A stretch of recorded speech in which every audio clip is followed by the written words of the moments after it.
Hi, I'm Mike. We're just coming off a short 3-day blizzard. In that storm, we had about an inch of rain followed by 6 inches or so of snow. Today, we're going to take a look at that storm a little bit, but more importantly, we're going to see how the weather can affect calving as we get it rolling on our Wyoming Life.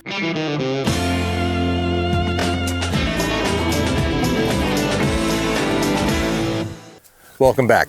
I hope you had a great week, and thanks for joining us once again. If this is your first time here, you picked a great day to start with us and start exploring the ranch life. After this video, if you'd like to catch up on our story, how we ended up here, you can check out a short playlist that we created called New to the Ranch.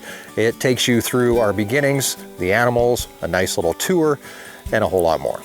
Today, we're out here among our breeding herd. That's them way back there. These are the cows of the ranch. Our breeding herd is female, and their job is to have calves. We all have jobs here on the ranch. There's no such thing as a freeloader, unless you count that worthless scarecrow, Slim. He's always hanging around somewhere, and he doesn't get a thing done. But besides him, everybody has a job, from the cats to the pigs and to the cows, including me. My job here on the ranch is to make sure that the ranch is here from year to year, and that our kids have a choice about staying here, and that they always have a place to come back home to. No pressure, right? Well, that's the broad strokes of my job, but it entails a whole lot more than just that. It's the day-to-day and the season-to-season cycles of the ranch that need constant checking on and doing. Right now, it's calving season. That's our priority. Already this year, I have had to drop everything and deal with a cow or a calf that has been born, and that's just the way it is. It's this time of year that I miss time to spend with the kids, when Erin has to pick up my slack, and I miss things like church or sometimes even just hanging out with friends. What is happening out here right now is job number one. Without calves, there's no ranch. And losing even one calf that I could have saved is one too many.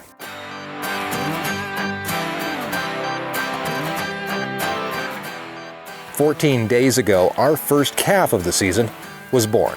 He was a little tiny thing, just over 50 pounds. And his mom, as you can see, was very protective. When that first calf is born, it's a feeling like no other.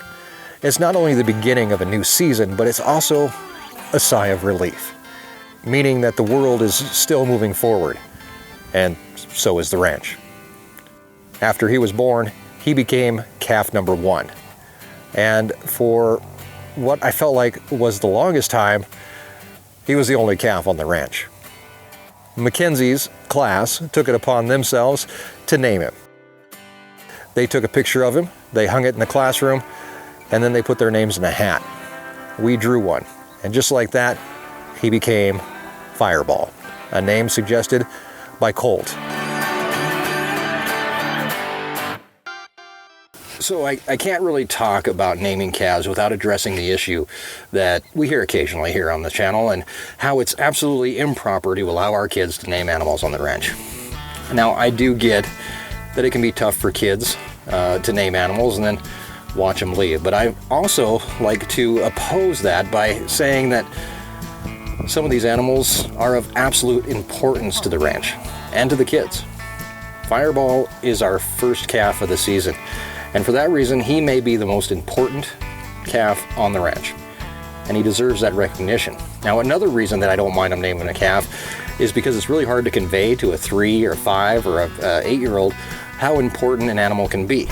One single animal can make the difference, and naming a cow like Bambi gives her an identity, and it does carry over even to those that don't have names. They're all important, and just as every single little life is important, Fireball is important to the ranch, and he got the ball rolling. But it didn't roll far. Day after day went without another calf. No friends for him to play with. Although his mom seems to be the type that wouldn't let him have a friend until he was old enough to drink, it's still hard to know that there are so many on the way and nothing was happening. But cows aren't dumb, and they've had survival instincts bred into them for thousands of years. I firmly believe that a cow can somewhat control when she's going to go into labor, not consciously, but if there's a reason for her not to have a calf yet, she won't, or at least she'll hold on to it as long as she can. After waiting days for a new calf, a storm was forecast to hit the area. In one day, we went from 60-degree weather to a day of torrential downpours. The rain continued most of the day, and by the next morning, it had transformed into snow. As I headed out to feed that morning, I was really hoping that we had no calves over the night. I went out and I checked, but the snow did make visibility poor, so a cow could have snuck by me. Luckily, we had no calves born that night, although I was surprised. With the drop in barometric pressure that can sometimes happen, and that can cause cows to drop calves, but we lucked out. Yet again, it was just fireball out here amongst the cows and snuggled into the hay. No rest for us though, as the snow fell throughout the day and we locked cows into a smaller area for easier management during this bad weather, which was quickly turning the ranch into a mud pit. The temperatures continued to fall, and as Fireball got colder, we had to stop and see him quite often, making sure that he could still get up and move and his body temperature wasn't dropping as well. As the sun set, the temperatures dropped more and more, and even though the cows were locked in, they still had to be checked on throughout the night. A calf born in these temperatures will freeze down fast. Any moisture in the air will keep mom from drying him off, and a calf that gets too cold will surely have a rough beginning to his life. The next morning, we came upon that very same situation. A calf born only a short time ago. Our second of the season. But there's no time to celebrate, as this big boy is already having issues. First things, we want to make sure that we tag the calf. Sometimes you only get one shot to do this, so we're going to take care of it while we can. Then we start assessing his status. The first indication that something might be amiss here is interpreted from the way that his mom is acting. Now, you get to know your cows, and for her to have a calf in the middle of the herd without even trying to get away and then stand back while I'm there is almost like her asking for help. He's big, and sometimes that can also cause problems as well. First thing we try to do is stand him up. Now, mom is waiting for us to do something, so this is a good place to start.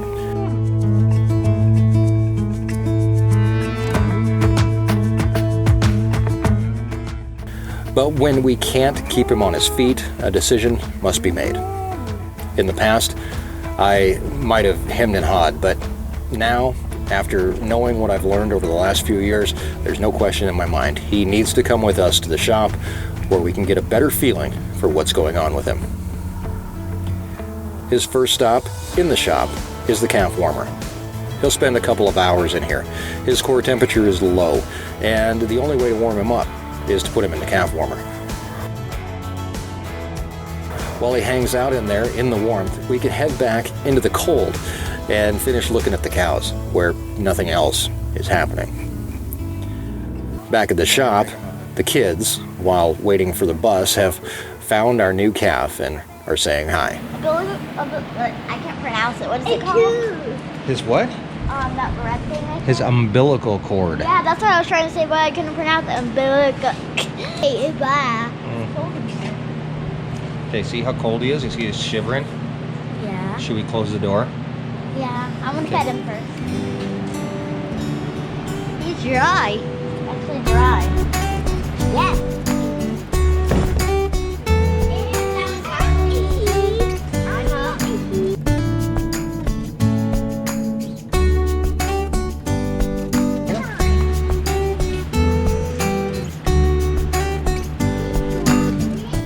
Our hope is to get this guy warmed up enough to get him back to his mom as soon as possible. First though, it's worth weighing him because he's a big kid. In a very much duh type of moment, I came up with the idea to put our calf warmer on top of the scale that we use to weigh calves. This actually works out pretty well. So we zero out the scale and bring over Mr. Big Bones to see exactly what he might weigh. Normal calves that are born here on the ranch weigh between 70 to 75 pounds. Him being closer to 90, I can guess what the issue is. His birth was probably stressful on him and his mom.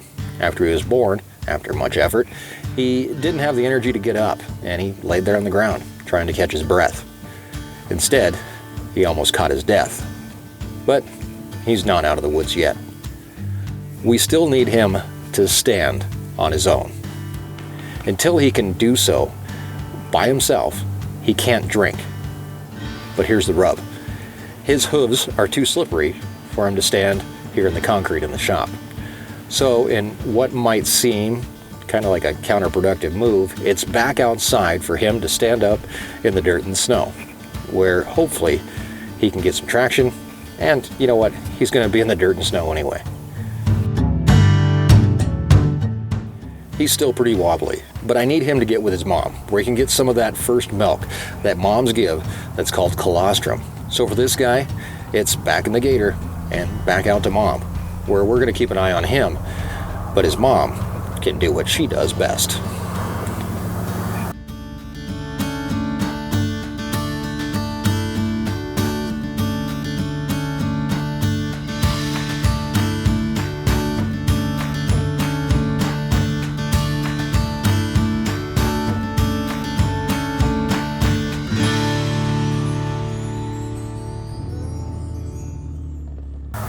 Afterwards, it's back out to keep checking cows until we find another who's ready to go. Feet are hanging, and it's not long until another calf is on the ground.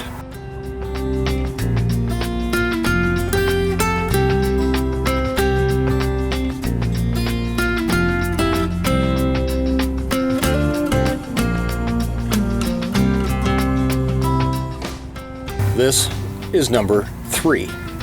A healthy bull calf, who's quickly followed by a little heifer, number 4, and then another, number 5.